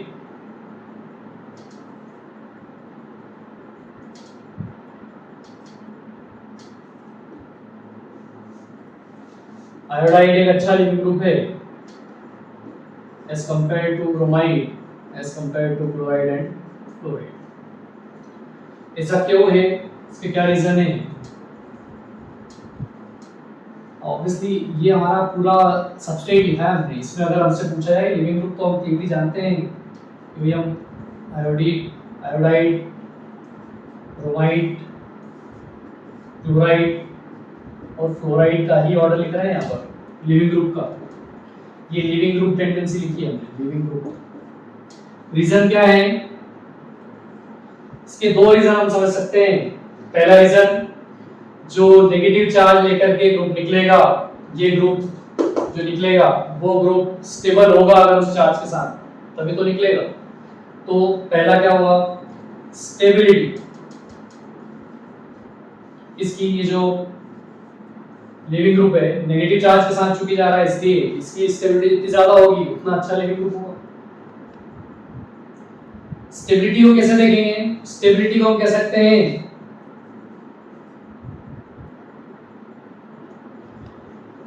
कि जो जितना बेकार बेस होगा, बेकार बेस का क्या मतलब, जो जितना अच्छा एसिड होगा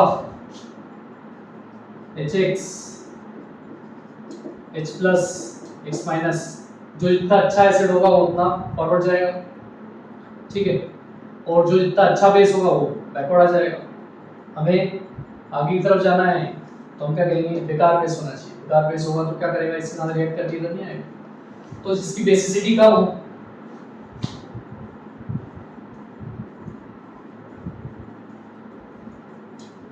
लेस बेसिसिटी होना चाहिए, ठीक है। ये तो हमने दूसरा बॉन्ड की बात कर सकते हैं। तो ये जो कार्बन हेलोजन की जो बॉन्ड स्ट्रेंथ है, यहाँ पर दो चीजें हो रही है। एक तो ये बॉन्ड टूट रहा है, ये बॉन्ड टूट करके और ये बाहर जा रहा है, तो इसकी स्टेबिलिटी की बात कर ली हमने, और ये बॉन्ड जो तोड़ना है उसकी स्ट्रेंथ की बात कर सकते हैं। CX के बॉन्ड स्ट्रेंथ का जो ऑर्डर है वो सेम वही ऑर्डर है, वही CI सबसे वीक होगा, फिर CBr होगा, फिर C क्लोरीन होगा और फिर C क्लोरीन होगा। क्यों ये ऑर्डर क्यों भैया? ये ऑर्डर इसलिए क्योंकि ये ग्रुप इसका जो ग्रुप चेंज होता जा रहा है, सॉरी साइज चेंज होता जा रहा है, साइज चेंज होता जा रहा है, इतना बड़ा है तो इसकी पेयरिंग ही नहीं हो पा रही, ये 2p2p का बहुत अच्छा बॉन्ड बने। चलिए, तो ये दो रीजन हमने इसमें दिए। कुछ और जो गुड लिविंग ग्रुप कहलाते हैं, अच्छे लिविंग ग्रुप हैं, ये रीजंस में अगर कुछ और रीजंस भी आ सकते हैं, जो कि सॉल्वेंट जब चेंज होगा तब वो रीजन कॉम्प्लेक्सिटी बढ़ाएंगे। अभी हम क्लैरिटी के लिए दो ही रीजन तक रहते हैं। अगर हमें कुछ और गुड लिविंग ग्रुप की बात करनी है, good leaving group for example nitrogen एक बहुत अच्छा लिविंग ग्रुप है। नाइट्रोजन किस फॉर्म में रहेगा, लेट्स से ये नाइट्रोजन इस फॉर्म में है, ये इसको लेकर के बाहर चला जाएगा, तो नाइट्रोजन एक अच्छा लिविंग ग्रुप है। फिर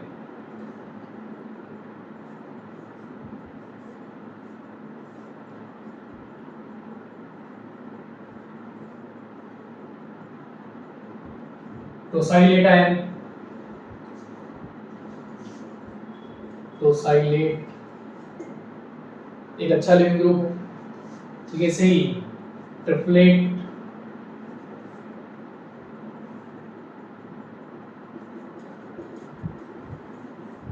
ट्रिपलेट एक अच्छा लिविंग ग्रुप है। क्यों? इनकी स्टेबिलिटी अच्छी है। स्टेबिलिटी कैसे अच्छी है? तीन तीन ऑक्सीजन में बटा हुआ है, ठीक है, ऐसे ही इधर भी बटा हुआ है, तो इसलिए इसकी स्टेबिलिटी अच्छी है।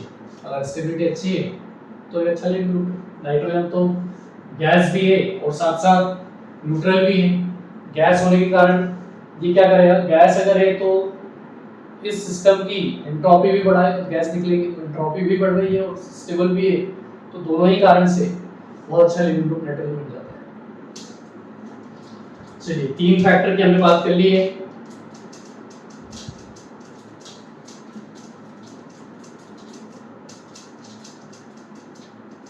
अब कुछ अच्छे सवाल भी इसमें हो सकते हैं। कुछ बहुत बेसिक सा सवाल हमसे कह दें कि भाई इन दोनों रिएक्शन में SN2 का रेट बताइए,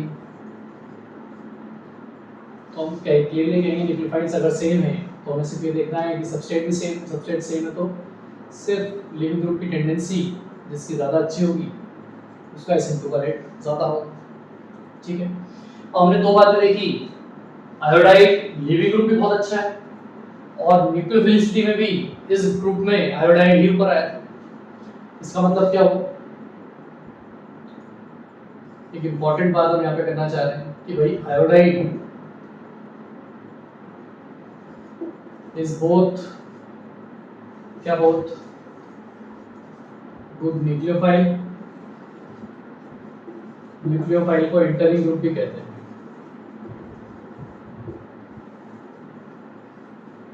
और बहुत अच्छा लीविंग ग्रुप भी है।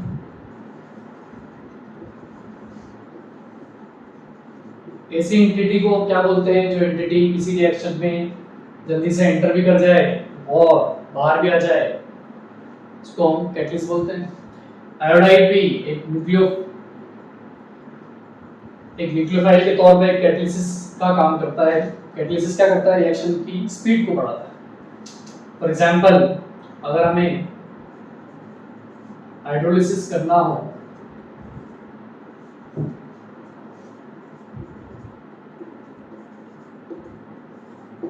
ये एक स्लो रिएक्शन है।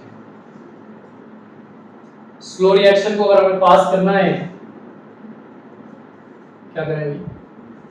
बहुत अच्छा एंटरिंग ग्रुप है, लगाओ, इसको बाहर कर देगा, क्या बना देगा? आर आई बन गया। अब हमें किससे रिएक्शन करानी है? बहुत अच्छा लिविंग ग्रुप है, करो अटैक। ये लीजिए, वाटर से अटैक करवाया, आई माइनस की इसके H प्लस को लेकर भी चला जाए, और ये क्या बन जाए? ROH प्लस H प्लस और आई माइनस सॉल्व में पड़े रहेंगे। ये आई माइनस अपना, आई माइनस यहाँ से एंटर हुआ था, आई माइनस यहाँ से बाहर हो गया, प्लस ये माइनस हो गया। तो इस प्रोसेस के थ्रू आयोडाइड क्या कर रहा है? आयोडाइड न्यूक्लियोफिलिक कैटालिसिस कर रहा है। इसको क्या कहते हैं? Nucleophilic catalysis. ऐसा क्यों कर पा रहा है? क्योंकि वो बहुत अच्छा लिविंग ग्रुप भी है, बहुत अच्छा एंटरिंग ग्रुप भी है, इसलिए यहाँ पर H2O से ज़्यादा अच्छा न्यूक्लियोफाइल है, इसलिए जल्दी से अटैक कर दिया, और क्लोराइड से ज़्यादा अच्छा लिविंग ग्रुप है, इसलिए यहाँ पर इस स्टेप में जल्दी से बाहर हो गया। तो इस पूरी प्रोसेस को उसने पास कर दिया, तो यहाँ पर एक एग्जांपल है, यहाँ पर आयोडाइड एक न्यूक्लियोफिलिक कैटालिसिस के तौर पर काम कर रहा है, इसको लिख सकते हैं। चलिए, अब हमारे पास SN2 का सॉल्वेंट का क्या असर होगा, उस चीज को देख लेते हैं।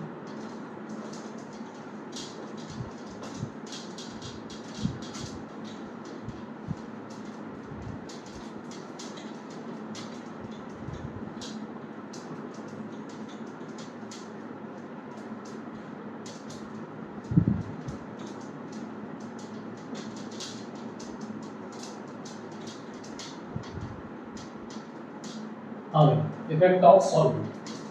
सॉल्वेंट का क्या काम, क्यों जरूरत है?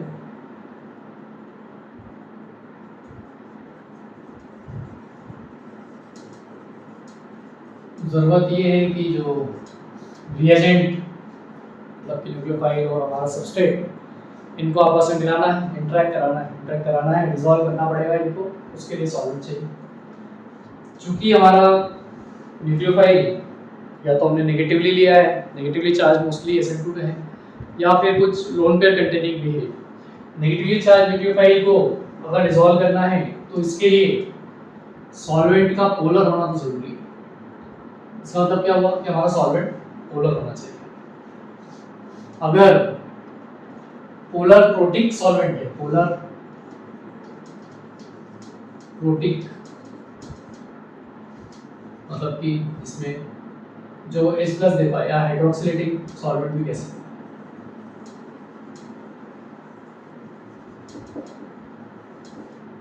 अब दो बातें होगी यहाँ पे। अगर ये सॉल्वेंट है तो ये सॉल्वेंट क्या करेगा? प्रोटिक सॉल्वेंट है, प्रोटिक मतलब प्रोटॉन H प्लस देगा, तो हमारे रिएक्शन में रिएजेंट में ही न्यूक्लियोफाइल लगा होगा।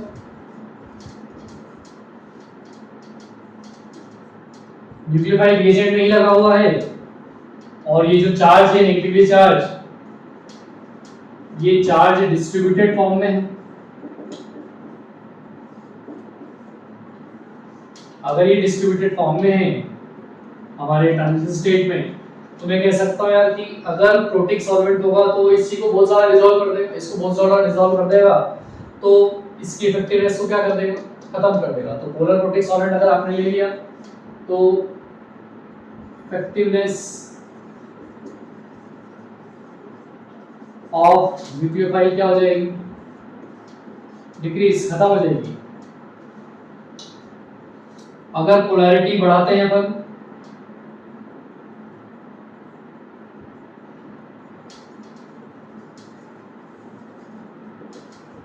तो बात ये हमने की, पहली बात पोलर सॉल्वेंट तो रहना पड़ेगा, क्यों रहना पड़ेगा, इनको डिसॉल्व करना है। पोलर में अगर हमने पोलर प्रोटिक ले लिया, हाइड्रोक्सिलेटिंग सॉल्वेंट कौन होता है पोलर प्रोटिक, जो प्रोटॉन दे सकता हो, जैसे कि अल्कोहल, वाटर या कार्बोक्सिलिक एसिड्स। इसकी हमने बात की कि अगर ये होंगे तो इफेक्टिवनेस ऑफ न्यूक्लियोफाइल खत्म हो जाएगी, इसलिए पोलर प्रोटिक सॉल्वेंट तो नहीं ले सकते, तो ये अनसुटेबल है, ठीक है, इसका मतलब अनसुटेबल है कौन, पीपीएस, पोलर प्रोटिक सॉल्वेंट। यहाँ से कंक्लूड कर सकते हैं इसके लिए। अब अगर हम पोलैरिटी कम करते हैं, ज्यादा करते हैं, उसका क्या असर है वो देखना हमें। इंक्रीजिंग पोलैरिटी, पोलैरिटी मतलब डाइपोल मोमेंट अगर आप बढ़ा देते हैं तब क्या होता है, डाइपोल मोमेंट अगर आप बढ़ाते हैं तब क्या होगा, उसके लिए अगेन एनर्जेटिक्स पे जाते हैं। हमने देखा यहाँ पर कि भाई रिएजेंट में चार्ज ज्यादा है कंसंट्रेटेड और इसमें चार्ज फैला हुआ है, तो क्या होगा कि जब पोलैरिटी आप बढ़ा देंगे, पोलैरिटी इंक्रीज कर देंगे, तब रिएजेंट न्यूक्लियोफाइल प्लस आरएक्स जो है, चूंकि यहाँ पर चार्ज कंसंट्रेटेड है तो इसका सॉल्वेशन ज्यादा हो, इसका सॉल्वेशन ज्यादा होगा तो इसकी एनर्जी, इस रिएजेंट की एनर्जी कम हो जाएगी, इसकी एनर्जी ज्यादा कम होगी इसकी तुलना में। यहाँ पर चूंकि चार्ज डिस्पर्स्ड है, चार्ज डिस्पर्स्ड है, इसलिए सॉल्वेशन इसका तो होगा लेकिन इसकी तुलना में कम होगा, मतलब ये जो गैप इसमें इतना ज्यादा है वो गैप इसमें इतना ज्यादा नहीं आएगा। अगर नहीं आएगा तो मैं कह सकता हूं कि जो एक्टिवेशन एनर्जी में अंतर आया, ये बाद वाली एक्टिवेशन एनर्जी, बाद वाली एक्टिवेशन एनर्जी को लेट्स से हमने कहा ये 2, पहले वाली एक्टिवेशन एनर्जी कितनी हुई, ये पहले वाली एक्टिवेशन एनर्जी है, तो हम ये कह सकते हैं कि ये जो गैप है, ये गैप पोलैरिटी बढ़ाने पे बढ़ गया, तो on increasing polarity activation energy increases, activation energy increases. यहाँ पे क्लियरली देख सकते हैं E2 is greater than E1, तो इसका मतलब क्या है, रेट क्या हो गया, रेट डिक्रीज हो जाएगा। K का formula e to the power minus a/RT से हम देखेंगे तो रेट, एक्टिवेशन एनर्जी बढ़ी, रेट डिक्रीज हुआ, मतलब पोलैरिटी आप बढ़ाओगे तो रेट डिक्रीज हो जाएगा। इसलिए जो most suitable solvent SN2 reaction के लिए है वो है कम से कम पोलैरिटी वाला, बिना प्रोटिक, बिना हाइड्रोक्सिलेटिंग सॉल्वेंट, जिसको हम कहेंगे पोलर एप्रोटिक सॉल्वेंट। तो इसका मतलब क्या हुआ, मोस्ट सुटेबल क्या है भाई, polar aprotic solvent is most suitable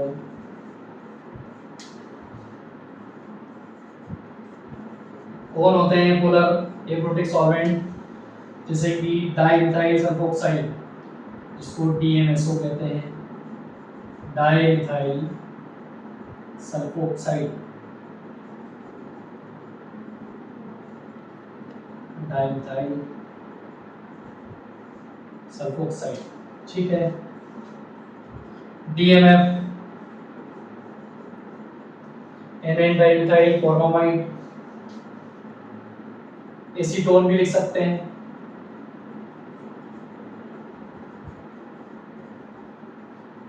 आगे से हमें इनका नाम भी ध्यान रखना है, नाम स्ट्रक्चर के साथ ध्यान होना चाहिए। Dimethyl formamide NN dimethyl formamide. ठीक है, तो PAPS polar aromatic solvent is most suitable solvent for SN2 reaction. क्यों? क्योंकि पोलर भी है, पोलैरिटी कम भी है और ये प्रोटिक भी नहीं है, जो कि न्यूक्लियोफाइल को सॉल्वेट नहीं करेंगे। न्यूक्लियोफाइल को सॉल्वेट नहीं करेंगे तो न्यूक्लियोफाइल आपका इफेक्टिव बना रहेगा, तो ये इस पे अटैक कर पाएगा, उसकी इफेक्टिवनेस बनी रहेगी। तो यहाँ पर हमने देखा SN2 रिएक्शन और मोनोथलिस, हमने जो चीज़ें देखी वो अल्काइल हैलाइड को ध्यान में रख करके देखी गई। इसके बाद ये भी हम SN2 देख रहे हैं, इसके बाद फर्दर हम SN2 अल्कोहल के साथ कुछ रिएक्शन है उनको देखेंगे और उसके बाद SN1 पर आएंगे। चलिए, थैंक यू।